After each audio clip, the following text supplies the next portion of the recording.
نحمدہ ونصلی علی رسولہ الکریم اما بعد فاعوذ باللہ من الشیطان الرجیم بسم اللہ الرحمن الرحیم۔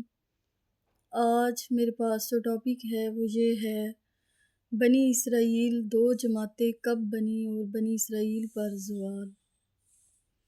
حضرت عزیر علیہ السلام کے ذریعے بنی اسرائیل کو عروج نصیب ہوا اور یہ بہت بڑی اسلامی سلطنت بن گئی، اور انہوں نے ہیکل کی بھی تعمیر دوبارہ کر لی، اور پھر آہستہ آہستہ حضرت عزیر علیہ السلام کے بعد بنی اسرائیل کی قوم میں وہی اخلاقی برائیاں پیدا ہو گئیں، اور یہ قوم دوبارہ آپس میں لڑائی جھگڑے کرنے لگی اور ایک حکومت میں رہ نہ سکی۔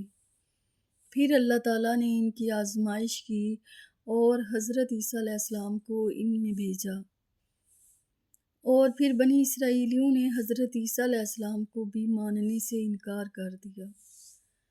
حضرت عیسیٰ علیہ السلام بنی اسرائیلیوں میں سب سے آخری نبی تھے۔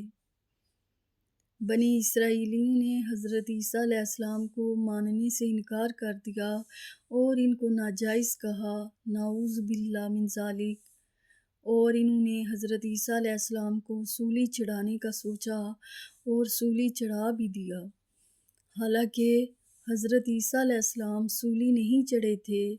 اللہ تعالیٰ نے حضرت عیسیٰ علیہ السلام پر اونگ طاری کی اور انہیں آسمان پر اٹھا لیا، لیکن بنی اسرائیل تو یہی کہتے ہیں کہ انہوں نے حضرت عیسیٰ علیہ السلام کو سولی چڑھا دیا، اور یہ بات وہ آج بھی مانتے ہیں۔ یہ بنی اسرائیل اتنی نافرمان قوم تھی کہ انہوں نے حضرت عیسیٰ علیہ السلام کو نہیں مانا، اور پھر اللہ تعالیٰ نے ان پر عذاب کا سوچا، اور پھر یہ عذاب ان پر ٹائٹس کے ذریعے آیا۔ ٹائٹس نے ان کی اینٹ سے اینٹ بجا دی اور ہیکل کو بھی گرا دیا۔ صرف ایک دیوار بچی ہے جو آپ دیکھتے ہیں کہ بیت المقدس میں یہودی اس کے سامنے کھڑے ہو کر گریہ زاری کرتے ہیں، اس دیوار کو ویلنگ وال بھی کہا جاتا ہے۔ اور پھر یہاں سے دو جماعتیں بنی اسرائیل دو جماعتیں بنی، ایک بنی اسرائیل یہودی اور دوسرے عیسائی جو حضرت عیسیٰ علیہ السلام کو مانتے تھے۔ یہاں سے دو جماعتیں بنی۔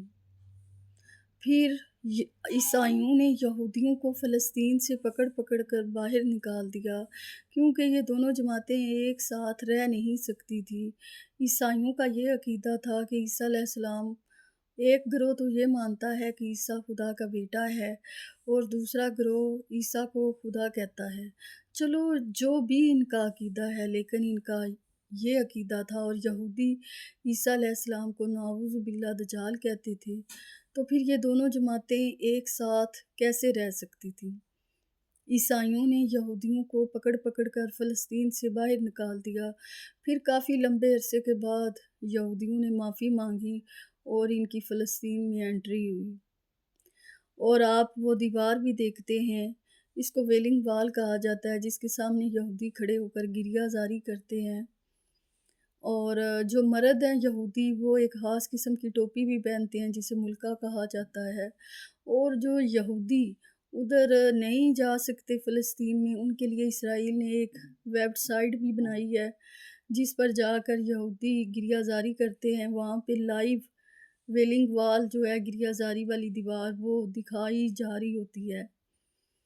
تو جو بنی اسرائیل ہے، وہ یہودی، وہ آج بھی یہ مانتے ہیں کہ جب دجال آئے گا تو پھر وہ ان کا آخری نبی ہوگا۔ ادھر ایک دروازہ بھی ہے، وہ کہتے ہیں کہ وہ یہاں سے آئے گا، اور پھر یہودی جو ہے نا، وہ خواب دیکھ رہے ہیں کہ جب دجال آئے گا تو پھر وہ پوری دنیا پر حکومت کریں گے۔